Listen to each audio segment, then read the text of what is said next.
case of a nuclear explosion. This is a Fourth Rider news break. U.S. Representative Jamie Raskin, a former constitutional law professor and lead prosecutor for Trump's second impeachment over the January 6th Capitol insurrection, warns Americans that Trump's attacks on critics and press are part of the authoritarian playbook. President Trump said in his recent speech at the Justice Department that he will take revenge on his political enemies, from the press to the FBI itself. Raskin added Trump's speech was his typical rambling and hate-filled diatribe that set an unprecedented sledgehammer approach of infringement upon the traditional boundaries that separate independent criminal law enforcement and presidential political will and power.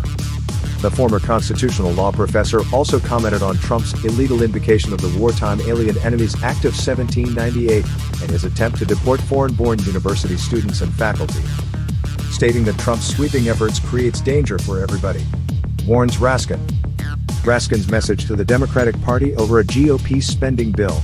He urges congressional Democrats to present a unified plan and common strategy for resisting a Republican Trump loyalist. Award-winning filmmaker, documentarian, and U.S. reporter killed by Russian forces in Ukraine wins South by Southwest Award.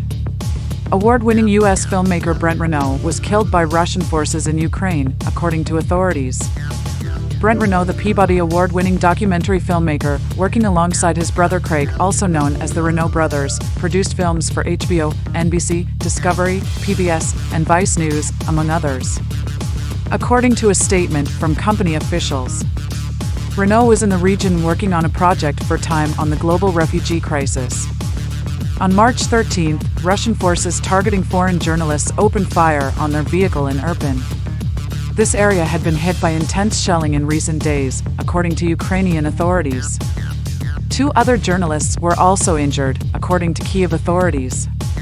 Though Renaud had contributed to the Times in the past, he was not on assignment for the Times in Ukraine.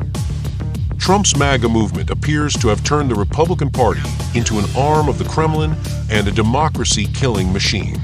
Trump's recent attack on Volodymyr Zelensky reveals the GOP parroting Vladimir Putin's policies and political positioning. It now appears almost daily you hear the president and his administration sounding more and more like the Kremlin, as if the American president, his cabinet, the House, and the Senate have been compromised. With the constant attacks on federal agencies, specifically those tasked with protecting the rights of the people, providing benefits that assist the people and strengthen democracy, along with his vendettas, all appear to be on his kill list. Trump and Musk appear to be attempting to destroy the United States government, and they have plenty of help from within and abroad.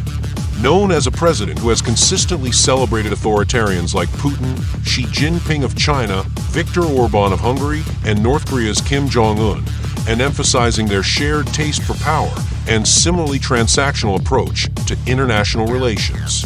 Even more damning was Putin's spokesman, Dmitry Peskov, who stated on state television that the new American administration is rapidly changing all foreign policy configurations to largely align with our vision.